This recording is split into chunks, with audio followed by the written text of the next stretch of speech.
those who fail to learn the lessons of history are doomed to repeat the mistakes of the past. Indeed, an idea on madness is continually doing the same thing but expecting different results. So, my question is this: why is it that every time I open my computer and see the news, there's somebody complaining about the World Cup, as though this time it were going to be any different? Let me explain. The World Cup has existed since 1930, and for the last few years above all, there has been a pattern where there's been a number of countries that have wanted to host it. Why? I don't know. The only reason I can think of is that this is for reasons of prestige.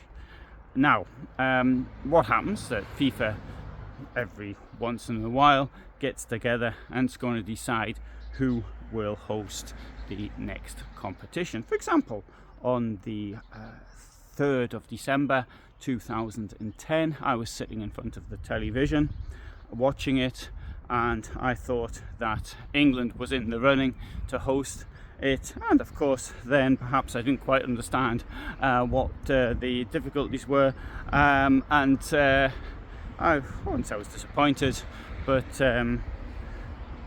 I was a bit perplexed, let's say, by the choice of who was to host the 2022 event. Now, so what happens is this competition, and there are people from FIFA who make the decision. So it's the FIFA's governing body, or was FIFA's governing body, and if you make a small contribution to the private bank accounts of those in this governing body, then that might help you get your country chosen. Alternatively, it might be that your Prime Minister rings you up and says, please vote for them, and we might get an aircraft order worth billions of euros for our aircraft industry. That also might happen as well. Not that, of course, I'm suggesting that that's ever happened in the past. Now, what happens then is once the location is chosen, FIFA will of course make all sorts of demands on you, such as you have to build stadium, you have to put in a transport infrastructure. Now, the construction of a stadium isn't very large. What is large is the transport infrastructure. That could end up costing you an absolute fortune. And there are also other demands related, for example, to taxation. FIFA may demand that certain taxes are not charged for its members or its products or its sponsors or things like this. It might demand that only its sponsors' products are sold. For example, I mean, it happened in Brazil that even there's a poor old ladies in the street who were trying to sell their empanadas or whatever. They were the police rounding them up because McDonald's was the official sponsor. So that wasn't going to work for these old ladies. Then what will happen, having made all of these demands, they'll have a football match or two, and it works like this. The taxpayers fork out for the stadium, and then stadia, and then what happens is the revenue from the gate goes to FIFA, the TV rights goes to FIFA. In fact, all the cash goes to FIFA. I mean, if you're a FIFA sponsor, for example, you might sell a few hamburgers, then you might get a few bit of cash for yourself. I'll leave a little story here about something that happened to me on these rights. Now, during the UEFA being the European football organisation, during the UEFA competition in Poland in 2012, I was doing videos for my YouTube channel, and YouTube put a block on one of my videos.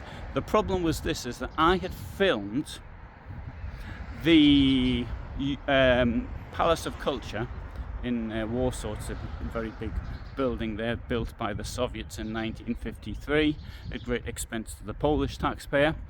And this building had the logo of UEFA. Anyway, so the video was, because of this, I'd put up their logo, and FIFA or UEFA put the block on it. Anyway, next day I knew the mayor of Warsaw then, and I said to her, she passed me, she had the legal person, the head of the legal authority that was with her at the time, and he put his arm around me. He said, "Oh, Alan, I'm so sorry, but the conditions that we face are so difficult. There's nothing I can do about it. This is what they demand. This is what they want from us." So the result is the following: that FIFA gets all the cash, and the authorities, the taxpayers, they don't get any of it. And so effectively, taxpayers can end up paying a fortune for actually holding this competition. So the question would be, of course, well, why would anybody in their right mind want to hold the competition? Well, the answer is prestige, but that's just about it. I can't think of any other reason why you'd want to do it. I think, however, that what's going to happen in 4 years' time in Spain, Portugal and Morocco is that the same thing's going to happen. What's going to happen in Saudi Arabia, again, is going to be the same. Maybe in Saudi Arabia they don't care so much about it, but I suspect that the situation in Spain, Portugal and Morocco may be one in which people will start getting very wound up with FIFA. Strange thing, it wasn't always like this. In 1949, FIFA wanted to hold a World Cup, and this was to be held in Brazil. And Brazil then said, no, we can't do it this year, we'll do it next year. But in the ruins of World War II, this perhaps was to be expected. And anyway, so in my opinion, when people sort of say, well, football's about the fans, they're complaining at how much FIFA's making from the gate, these huge costs and things of this nature, I think FIFA's probably just gone too far with it. Of course, it's a free market, I do understand it.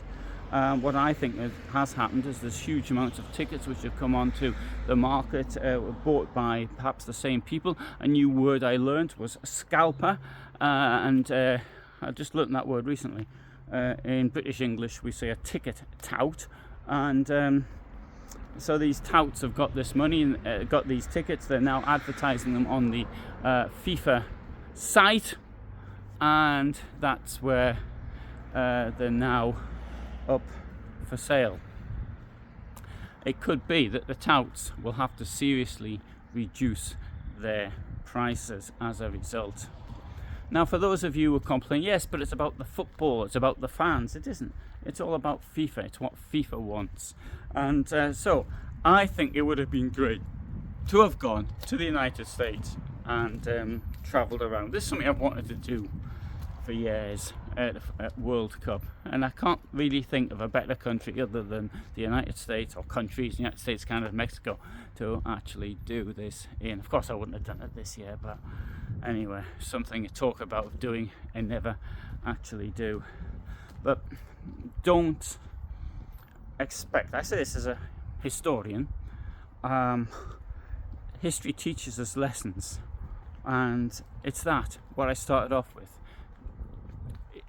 If you can't learn the lessons from the past, you're doomed to repeat them. And what the lessons have shown us, every year it's the same story with FIFA. I mean, what happened in Brazil in 2014, horrendous amount of money's lost. Maybe for Russia it was a vanity project, and certainly was for 2022 as well, Qatar. But that's it. I hope everybody enjoys the football, and I hope FIFA enjoys the money, and I hope that Mr. Infantino enjoys the huge salary that he's paid for, don't want to use the word ripping off, but using the capitalist system to an extreme, his extreme advantage. Put it that way. Indeed, as a historian who deals largely with what happened during the Second World War, Nazis period, communist period, FIFA is nothing more than really, it's a monopoly organisation. It's therefore effectively just as you get in communism. Why do you expect communism to work? It won't work, it'll never work. And the reason it doesn't work is because it's a monopoly system where those at the top get a great deal of cash. So I'm afraid don't expect anything out of FIFA other than what you'd expect from any communist type organisation. Thanks for watching.